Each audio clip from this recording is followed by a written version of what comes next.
welcome everyone. What an incredible documentary, and that was great. Thank you, Brian, for putting it together. It's an incredible story to learn so much about both Herb Carnegie and Buck O'Neill. Thank you for coming tonight. We're going to just ask some questions. I'm going to have a little discussion with Brian, and then after that, we'll open it up to questions. And anybody from the audience, if you have any questions for Brian, that'd be great. So, well, first off, I just wanted to ask you, did you ever get a chance to meet both Herb and Buck, and just kind of your impressions of them? Sure. First, I have to say thank you to Helen and everyone here at the library for welcoming us and showing the film. Very kind of you to do that. I knew Herb Carnegie. He was a friend for many years, and I never met Buck O'Neill, but I knew who he was from the time I was a teenager. Someone that I just revered, and I was a student of League League baseball, and but the seed for this project was really planted in the 1990s when Herb Carnegie called me. I was working at the National Hockey League. I was vice president of business development there, and Herb called me and said he wanted to meet me. And shamefully, I didn't know who he was. I had no idea. I'm a black hockey player from Canada, from Ontario, and I had no idea who he was.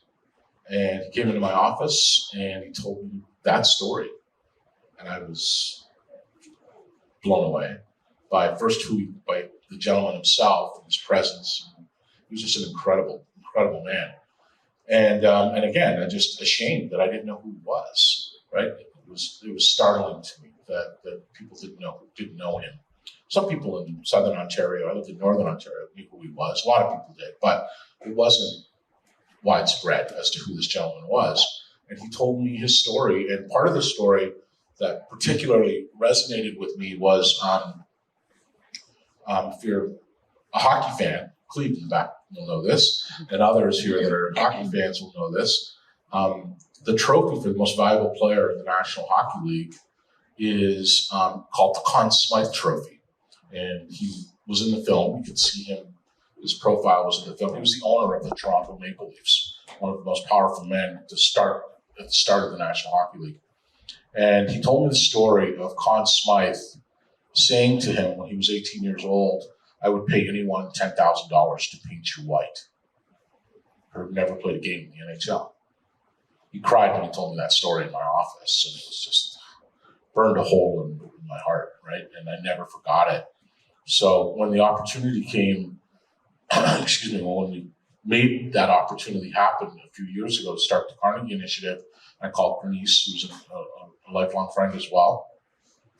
I just felt it was really important to tell his story in a robust way. And right around the same time, the woman in the film, Wendy Lewis, the cool glasses and the red, she's been a friend for 30-some years. And we were working to get her recognized into the Hall of Fame.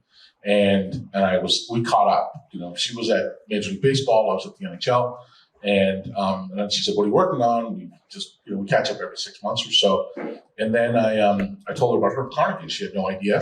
She goes, "He sounds just like Buck O'Neill." This is about a year ago. And the light bulb went off. I said, "Oh my God, the parallels in their lives was just so startling. They're about the same age, being denied the opportunity to play, and then their response to make the world better, right? So that wouldn't happen to other people. In the Hall of Fame denial, just all of it. I knew the history, but I knew it separately, and I just thought this would make, I think, a compelling story to weave their stories together, and it does that and hopefully much more. Great. And as a filmmaker, what do you want people to take away from the film? And what, you shared a little bit about, what drew you to produce it, but then what do you hope that people take away from it? Well, I hope that in a incredibly polarized time right now, obviously, right? Their example is exemplary. It was who they were and what they did and why they did it. They face these obstacles constantly, literally every day of their lives, right? And they had the choice to be bitter or better. And they chose better, right? That's just who they were. It was in their DNA, and they worked really hard at it. And that's what they did. Now you pull all that forward to today, and I'll just say it directly and bluntly. That's the choice that people of color have every day. You can be bitter or you can be better, right? And it's exhausting. It can be absolutely exhausting. And it manifests itself in lots of ways, right? Death rates and incarceration and education, and you just can go down the list. And it's the reality of the country. It's what we've decided, the frame that we've decided to live in. I'm heavily influenced in the work that I do by a woman named Isabel Wilkerson in the book Caste. If you haven't read it, if nothing else tonight, we're in the library. It's got to be here somewhere, right? So read Caste and read her other book called The Warmth of Other Suns. And it'll change the way you see the country. It'll change the way you see the world. So that's what I hope people take away, is that little bit of empathy, that little bit of understanding to make their way and weave their way through the world with just a broader understanding of what we've all decided to do. It doesn't have to be that way. Thanks. And so to piggyback on that a little bit, the role of storytelling, and particularly through documentaries. You've done it with Willie, and then beyond there the years now. What do you see? How do you see those? The documentaries give you a chance to kind of advance those discussions and those conversations in society. We'll share a little bit about, but can you expand a little more? Yeah, I've been incredibly fortunate in my career and in my path to meet wonderful people who work at opportunities that bring scale, right? Television. It is, I think somebody called it the opiate of the masses. It's true, right? It really is. It's been augmented or replaced or hindered, I guess, I don't know, by social media and other forms, obviously. But want to tell these stories at scale. Want people to see them and understand them, because everything else that we've done is at scale. And there's a concerted effort. I think I'll get the numbers wrong, but a ballpark. Since George Floyd, I think there's been 50 pieces of legislation in 25 states around there that are trying to litigate what people can teach. They're trying to litigate history. It's incredible to me. I mean, it's mind-boggling to me, frankly. And the first film we did, Willie, it was in response, I won't name names, but it was in response to someone in this spotlight trying to divide the country. And I decided, let's focus on someone who tries to unite people. These guys were uniters, right? They were problem solvers and uniters. They weren't dividers.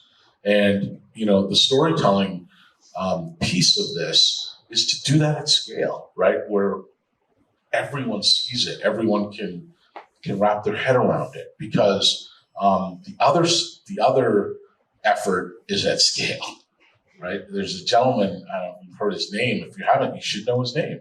I'm going to name names in this instance. His name is Chris Rufo. Does anyone know who that is?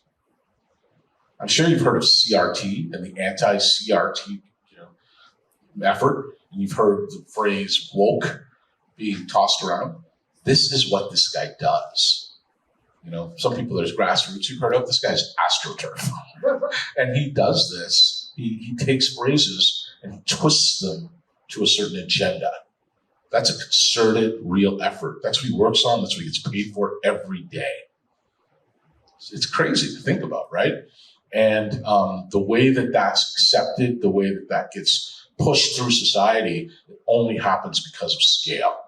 Because, I grew up in sports and entertainment and technology, where I know the people. This film is on Nessun right now. This film, I was in Chicago last night. This film is in Chicago being brought. With the film, we'll reach 100 out of 130 million US TV households, right? So it's just my small effort to try to help. Great. And, it's such a powerful story of resilience, perseverance with Buck and with Herb Carnegie. We're, in this divided, as you mentioned, a divided country and world that we live in, where, what sort of messages can we continue to kind of, focus on for positive change and, making that impact, each of us individually. For those of us here that are parents, I'm sure you've all said some version of this, to your children. Don't just show up with problems, show up with solutions, right? 90% of people show up with problems and 10% show up with solutions. So we want to put forth some solutions, or at least things to think about, right? People call it doing the work. Read Isabel Wilkerson, right? Read her work. There's 10 books that I point to out of hundreds that we've read that'll give you a deeper, more robust understanding of what we've done, right? And it's just, there are things that have happened in this country that we just don't talk about. And I'm learning them every week in the research I do and in the work that I do for my business. And I'll throw out a question to you, and you'll get a sense of this. And it's so apparent, but yet it's not. What is the greatest welfare program, meaning the government saying here to people, the greatest welfare program in the history of this country? Social Security. Actually, no. Any other guesses? Just in terms of volume and the way it changed the country. Anyone know? It's the GI Bill, right? You go to war, you face bullets, and you survive, and you come back, and you get rewarded. Very Roman, actually, right? So if you went and fought in World War II and you came back, you got one of two things. You got a choice: housing or education. Both generational wealth builders, right? That's what you got if you fought in the war, unless you were black. And you got neither. You can draw a straight line from that piece of legislation given out from 1946 to the early 50s to today. And today, it's the reason why black household income is, I'll put it the other way, white household income is 7.5 times that of black household income today. It's because of that one piece of legislation. Lots of other reasons, but that was the impetus. You get that house in Levittown for $15,000, and you pass it down a couple of generations in your family, and it's now worth $500,000 or it's worth $800,000. That's why we're here. That's one of the root causes, right? So understanding, and there's hundreds of them. There's hundreds of stories like that. Understanding that will help us. Unlike Rwanda, unlike Canada, unlike South Africa, unlike Germany, which we may do this, we have never had the guts for truth and reconciliation in this country. America needs couch time in a bad way, right? We need therapy. It's just to talk about these issues in a direct, constructive, productive way. And we just haven't mustered the strength to do it yet. So I hope this is a little nudge in that direction.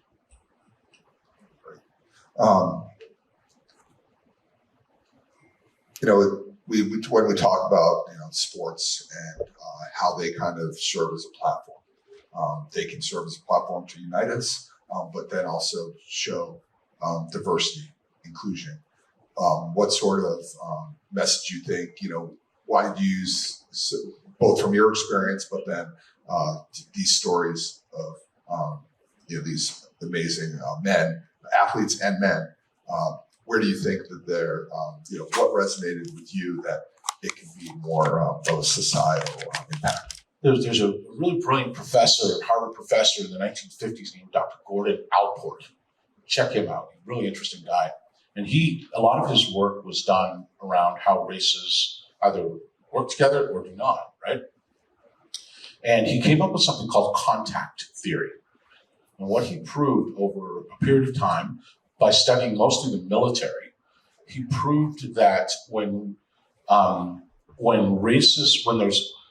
two races, separate races, are put into a really arduous, difficult situation together, the animus falls away, the difference falls away. And what it really means is that if you're in a foxhole and you're depending on someone to save your life, you don't care what color they are, right? Does this person have your back or not, right? That's really what it's about. And he studied that, and so he said the more contact there is, the better, right? Which is why segregation was a root cause of a lot of problems. And the second most apparent way that happened was sports. That's why we herald Jackie Robinson. That breaking that barrier was such a big deal, right? Because it was the national pastime at the time, and him kind of navigating. It was almost proof positive that things could work or getting better. One of the most important gestures ever in sport was done by a guy named Pee Wee Reese. Pee Wee Reese walking up to, was it Brooklyn Dodgers at the time, walking up in the middle of a game early in Jackie Robinson's career at Ebbets Field, walking up to in the middle of the game, Pee Wee Reese, the captain of the Brooklyn Dodgers, walked up to Jackie Robinson in the infield and put his arm around him. And 40,000 people in Brooklyn instantly changed the way they thought about he's wearing, the jersey mattered more than his skin color at that one instant because of contact theory, right? So sports has this power to unite and heal. We all put all of, any game you watch, people all cheering for one team, regardless of who you are, what your background is, right? It's an incredible thing. It's a very powerful, balm almost, or healing agent, right? In a lot of ways. So its power is, it can go the other way too. The 72 Olympics. I mean, it can be used for lots of different things. So it's just, I think more often than not, it's used for good. I agree. And, these are incredible. These are, incredible stories. And I hope that, being able to give broadcast them around the country to, as many households as possible is really, great. And, I learned so much throughout, watching this documentary. What sort of, what do you think's next for you with this, this journey to try to make a societal impact, but also, using your experience, both in sports and technology and research as well? We have a really super talented team. My company's called Burst, and we love to tell stories. We've got proprietary technology that helps us do that. But we love to tell stories, especially untold and undertold stories. And we work in the media business, so we are able to we're able to tell these stories again at scale, right? With an emphasis on shining a light in areas that just haven't been shone, because the term marginalized is real, right? One story that came in recently, we work with 180 local television stations. Our technology is implemented in, and I won't get into all the gory details of how that happens, but we get a lot of user-generated content where people tell their stories, and we have a way to take it from 40,000 to 5 in a split second through AI and other things that we've been doing for a number of years. And those stories at the local level of ordinary people doing extraordinary things are incredibly powerful. Many of you have probably heard of StoryCorps. We do visual StoryCorps. That's what we do. That's what my company's main ability is. So we fill, if you will, that funnel of, we get millions of those videos, weather, news, sports, pets and snow. Oh my God, it's like the end of the world. People lose their minds. But we added marginalized storytelling to that mix after George Floyd. So we get 50, 60, 70,000 of those per year. And we condense them into 30 seconds. We put them on the nightly news all over America. Our whole thing is teach, heal, humanize. That's what we try to do, right? I'm a big proponent of counsel, not cancel. If I want people to listen to me, I should listen to them, right? And my team should. So that's what we do, is we do our best to take people's apertures from here to hear, so that they would listen, so that they would learn, and just be part of the solution, right? So where we're going to take that, we're going to continue to do those small, short form, I should say, vignettes. One that really struck me recently. We got a story from a 25-year-old woman whose grandmother passed away at 95. A Black woman in rural Georgia County. She was a midwife. Her and her 4 friends over 70 years have helped deliver 20,000 babies in that county. That's a powerful story that you walk by and never know, right? So we shone a light on that, and that I think and I hope resonated with people. So we take those thousands that come in, we put about 1,000 of them on television around the country on a drumbeat, a cadence, on a regular basis, and then we make 2 to 3 long-form features like this per year that we show at scale as well. And we get paid for it, right? So the trick, and we're not all the way there yet, it's been a long, hard journey to build what we're doing, but we're doing our best to get paid to fight racism, which is hard, in this country. But we're doing it in a way where we, Tina, my wife, puts it best. She goes, we are giving America good tasting vegetables, which I love. I think it's such a great way to say it, right? Because if you don't thread that needle, people, it's not what I do. I don't want to, it's woke. It's, listen and learn. It could be good for you. So what's next is more long form opportunities, some higher profile ones. We're going to do something on the Tuskegee Airmen and their impact after World War II, and everything that they've done. There's some other big titles like Remember the Titans, where the 25th anniversary of that is coming up shortly, and we're negotiating to do something on that property as well. So just more stories that illuminate and that shed light on what's possible. The other big takeaway from this film is that scene with Buck. We found that footage, and you got to get lucky in doing this often, right? And residue, what is it? The residue of hard work. Luck is the residue of hard work, right?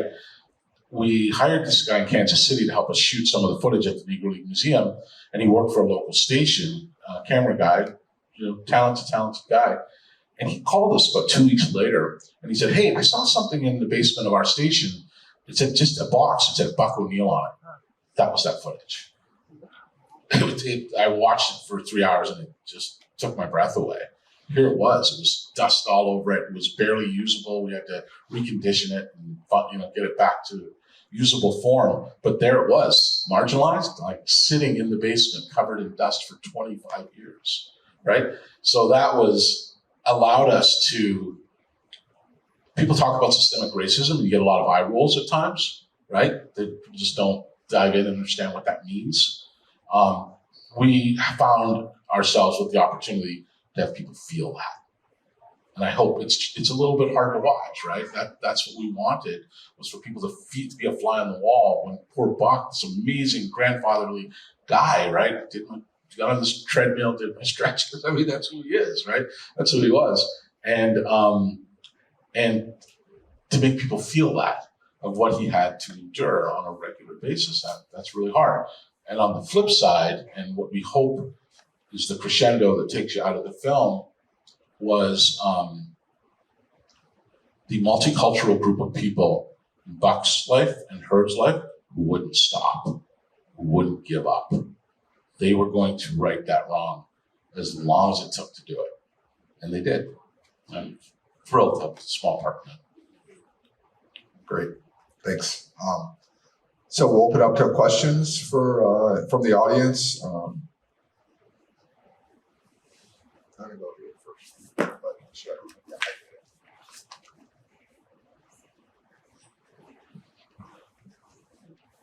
That was extraordinary. Thank you. So as I was watching it, I thought Buck in particular was so accepting of what was happening to him. I was getting angry. but he never expressed it, at least not in public. And I was thinking that showing this is probably the way to get people who are not open to exploring racism to look at it more carefully by putting the anger aside. Is there a place for the anger in the filmmaking you do? That's a great question. It's great insight, right? Yeah, anger is important, right? To kind of not suppress it and to let it out, right? But I'm just a believer that righteous anger, you have every right to be angry, right? It only gets you so far. You know, when I get angry, I was a teenager, I get crazy sometimes. But recently, actually, but you know, just stuff where you're just like, really, right? But it doesn't get you very far. It just doesn't, right? It doesn't. It shows. It shows. It's a shortcut, I guess, right? And the longer, more fruitful path in you know, it's at the root of nonviolence, right? King and Gandhi, right? It's just no, we're going to teach you a different way. Keep bringing your anger, and we're going to respond in this way. Like, think about the strength and the power. It's so much more powerful than being angry. That said, it's really hard to do, right? I'm researching this next project that we're doing. I learned this weekend. This is crazy to me. I just literally learned this weekend. I was looking at Brown versus Board of Education in 1954, right? And landmark case, changed the schools, you know, changed the country in so many ways. And it's heralded for good reason. The state of Virginia, under their Governor Byrd, starting in 1954-55, all the way up through 1968, implemented a program called mass resistance. Concerted, political, legal, legislative effort to push back against Brown versus Board of Education. It's 60 years ago. Had anyone in the audience ever heard of that? You know, there's I know a lot of, there's a lot of sophisticated, amazing people in this audience. You know, I was lucky to go to good schools. I'd never been taught it, I'd never heard of it, right? So I think that what that says is that the system, the framework that we live in and built is to suppress anger and to ensure that people don't, you know, the Black Panthers, oh, angry Black people, oh, they're scary. You know, like it's a conundrum of sorts, I think, you know, and it's just a harder path to take that nonviolent kind of, we're going to be reasonable, we're going to be thoughtful, we're going to fight this in a way that is going to have better results if you're not angry. My reflection on it.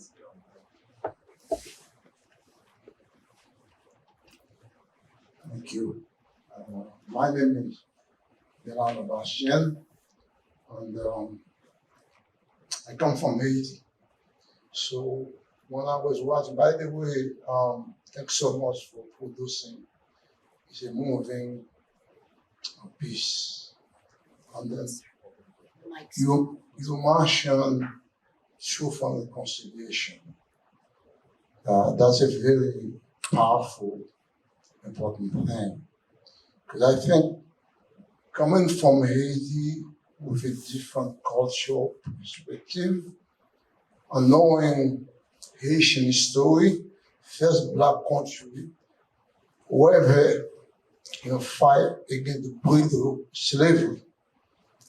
And we had that victory, but Haiti is still fighting the recovery of the past struggle. So I think in United States, when you look at the economic part, why slavery? What's the source of it? There's a big economic, driver for it. So let's keep it to this movie beyond the year. And I think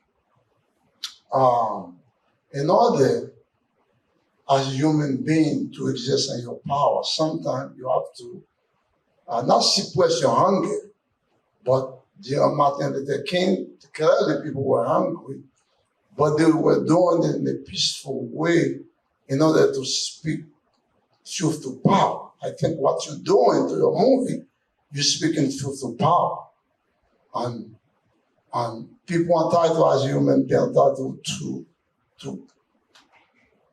go to the whole of fame to become, they do so much things. So unfortunately, they didn't have it. But they are human conscience, I think. Because when you look at the large Caucasian were in the room, and it's not so much the racism that they were blocking Balkan Kennedy on this thing. There was something I seen in that movie, and I'm looking at the expression. They feel relief. They feel relief over they were preventing him from going to the Hall of Fame. But they said time is due now, and they feel relief. They feel that it was not fair, the treatment that Barton and Kennedy were received. They feel very relieved. So this is a very good movie, my God. And I feel sad, I feel upset, then I come down, and I say, wow, look at all those injustices.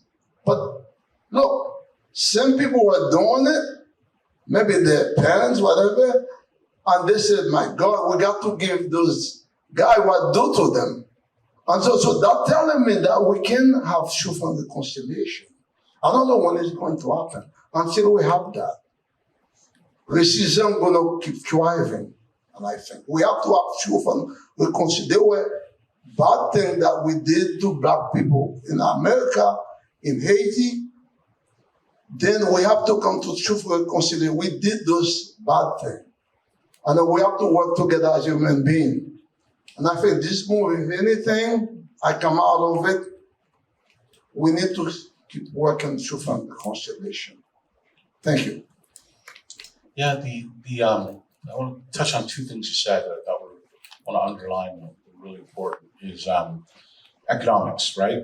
In Haiti, and I don't know the history as well as I should, but the slave uprising, victory over slavery at one point in Haiti, it frightened America, and it just rattled the economic, underpinnings of this country. Ooh, if that happens here, we got a big problem, right? The American version of capitalism is in the DNA is slavery, is forced labor, right? You can't have American capitalism without the roots of slavery. It's just, they're inseparable, unfortunately, but that's just the reality and the history of it. And understanding that, I think, is also part of the work, and it's part of truth and reconciliation, and acknowledging that so much of our history was just built by people of color for labor that was free, right? And really it was free, and the ramifications of that persist till today. So it's hard. It's hard history. It's really hard history to face and to talk through and to think through when the active forces to suppress are real. I mean, and to have us, it's just what we swim in, right? One quick story that just, again, really recent. I went to West Point. I went to the military academy, and right time, right place. So I was lucky enough to be the first Black class president at West Point. And when I was recruited and when I was going there, this again is in the last few months, I kind of put these pieces together. It's very, very personal. You're taught at West Point, you have to, well, I'll start with the recruitment story. I went and I was lucky enough to get a nomination, and I'm sitting in, I'll never forget it, and that you have those trigger moments where you decide this is what I'm going to do. And I'm sitting in admissions, and there's a poster on the wall, like literally where Mark is, like right in front of me, staring at me. And it says, "The history we teach was made by people we taught. I was like, damn, that's gravity, right? I want to be part of that. That's pretty amazing, right? So, and on that poster was Ulysses S. Grant, Eisenhower, MacArthur, and right in the middle was Robert E. Lee. And it never dawned on me until about a couple of months ago. He was a West Point graduate, right? But he was being heralded, this is in the early 80s, mid 80s, he was being heralded as this hero who killed hundreds of thousands of Americans, all in the name of protecting slavery. And here we were heralding him. Think about that. It's just nutty.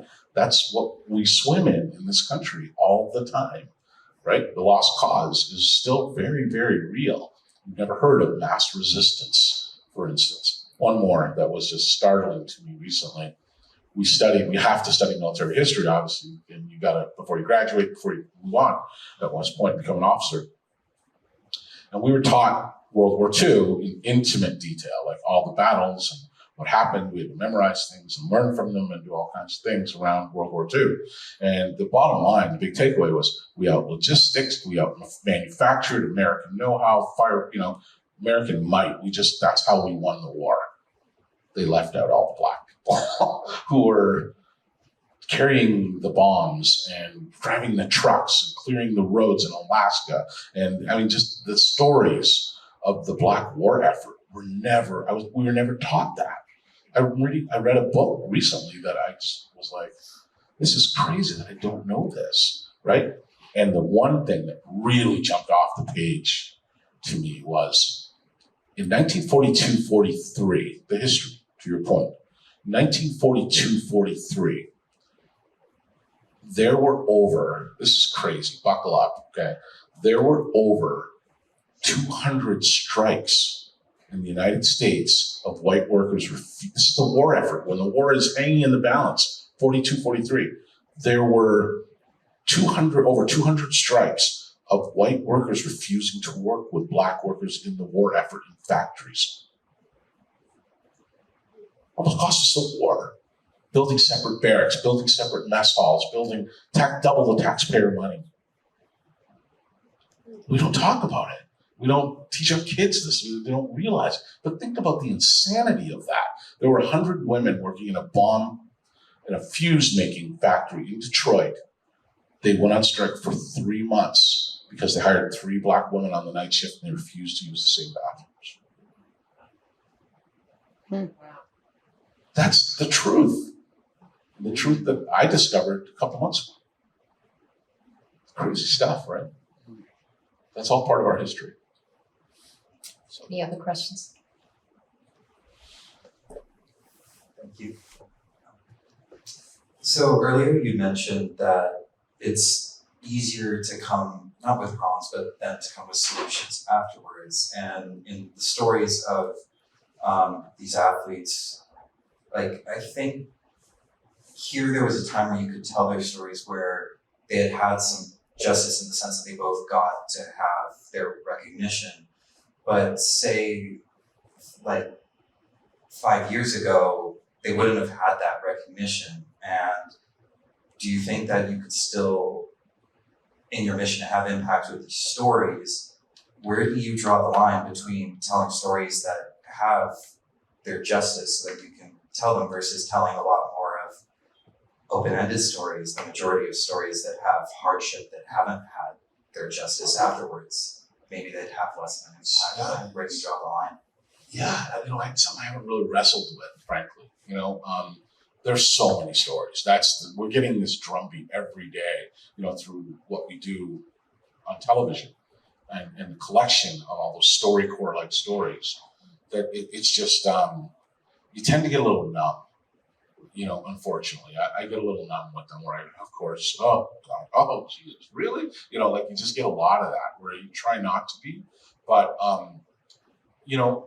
the other thing that I think the driver of this is that it's incumbent upon us as storytellers, at least I find. What I'm doing is commercial, right? I don't do this as a not-for-profit, right? I have to, feed my family and so that we can do more, right? So I find that I have to thread the needle, right? little secret, about 3/4 of the way through that film and the other film that we made, we showed, I'm not just gonna say it, okay? I'm gonna get thrown out. I show it to Trump voters.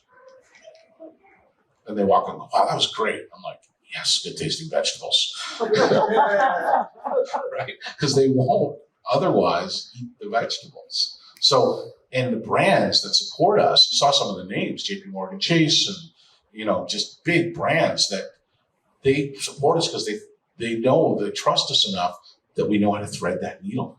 They don't want to be Bud Light. So if I tell stories of doom and that are open-ended, that are just so overwhelming to people, I don't know how they would land.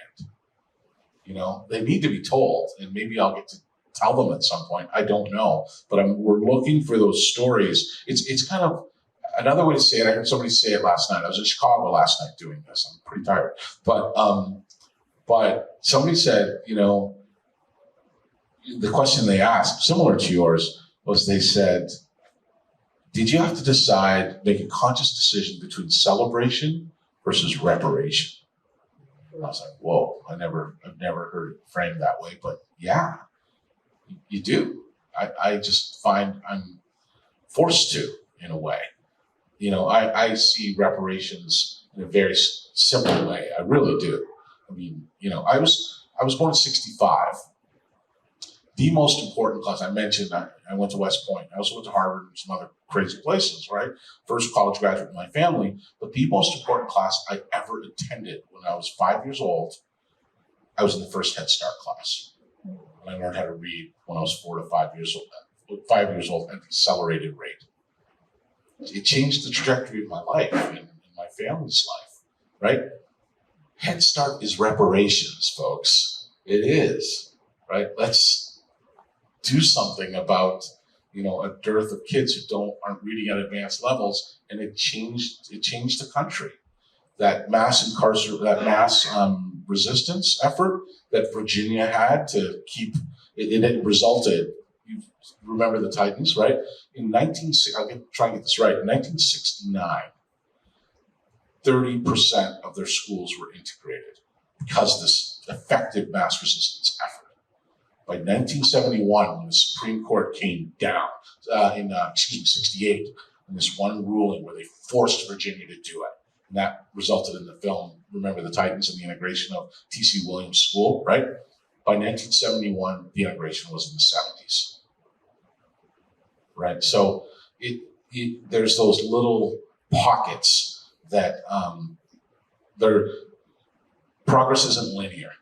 It takes leaps. And sometimes those leaps are with carefully crafted needle threading stories, or sometimes they drop on you and you're like, oh, right? It's just hard stuff to watch. And George Floyd was like, right? We couldn't look away, right? So, and one other, to your point, and to both of your points, both great questions. I heard a proverb recently that just really summed it up for me. And it was, until the lion shares their story, the hunter will always be the hero. Until the lion shares their story, the hunter will always be the hero. We're trying to tell the lion stories. Be lions. Does anyone else have a question?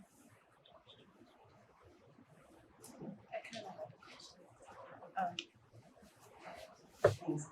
On the theme of constructing movies for the masses, I had heard that there was a formula, that it was basically you have to have the character enter a controversy, then like another person comes in and it's the guide, and then there's a twist where it looks like everything's gonna go wrong and then it ends well. And the reason that I had heard this context was that they were talking about the difference between why some movies are appealing to the masses versus independent movies, which often have that open-ended story. And I was just wondering if that was part of the thought process, since you were trying to reach the most people, because if you know that phenomena exists, then to be able to get the story out to the most people, is that why you chose that path? I'm not that smart. I didn't get that memo. And I only heard it once, so Yeah. I don't know if Well, it's a there thing is- for real or not. There is the hero arc that I'm Yeah. familiar with, right? Where the hero, kind of presents, runs into all kinds of trouble, looks like they're going to fail and rises up and the world is saved, right? Marvel. Right? Yeah. I mean, they're good at it, right? And they're very good at it. Put lots of shiny objects in it, make them go fast, and you've got, a blockbuster, or at least, but people seem to be tiring of it. But those don't stretch your brain. They don't stretch your limits as to what's possible. And right, I'm a very recent filmmaker. I've been doing this for 5 years. I just started. I'm really literally just starting to figure out how to make films. So I'm trying to experimenting, figuring it out. Stories that speak to my heart and speak to again, I have guardrails. Our guardrails are our own that we've invented. Teach, heal, humanize, right? The compass for me in all of this is generational impact. Beyond their years, right? Those guys are, those guys are emblematic of the possibility, right? The possibilities for healing and getting to a better place. And it's just so stark in light of the polarization that's being driven, but it's just a small, not small anymore, but the protagonists, we all know who it is, right? And for personal gain, let's divide the country so that I can have power and make more money. It's so crass.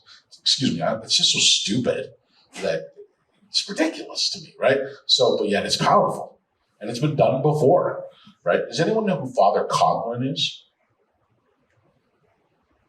It's an old playbook, right? I mean, it's a really old playbook. It's ridiculous. And they go like this, and then they spiral into the earth. And they're, I think 3 people or 4 people know who Father. He was a guy in the 1920s who was it usually comes with the advent of new technology.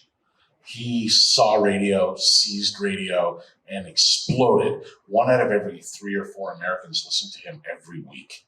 And he was anti-Semitic, and he was just this crazy dude, but had America by the throat, and really, could have taken in lots of different weird directions. And now, very few people don't even know who he is, right? So it's the hero arc and other kind of strictures, I think, are limiting. And it's just kind of speak from your heart. One last thing on this, I'm waxing poetic here, but there's a really great movie out. I mentioned Isabel Wilkerson, Cast, Caste, right? Read the book. Brilliant filmmaker, like amazing. One of my heroes in film in the world is Ava DuVernay. She's just made incredible things, right? She's amazing. And she did Cast. Go see the film. It's called Origins. Okay? And go see the film. It's a fantastic film. In a weird way, I just wish it was more commercial. Because more people need to see it. Are you referring to the original? What's that? The original? Origins. The movie you're referring to. Origins is the name of the title. Origin. Origins. That's the one you're referring The to. Origins of Our Discontent. Okay. It's the subtitle for Cast. It's Cast as Origins. So I think that there is power real power in commercial scale. It all comes back to scale. If people don't see it, it's a tree falling in the woods. Does anyone else have questions? Thank you all for sitting and listening.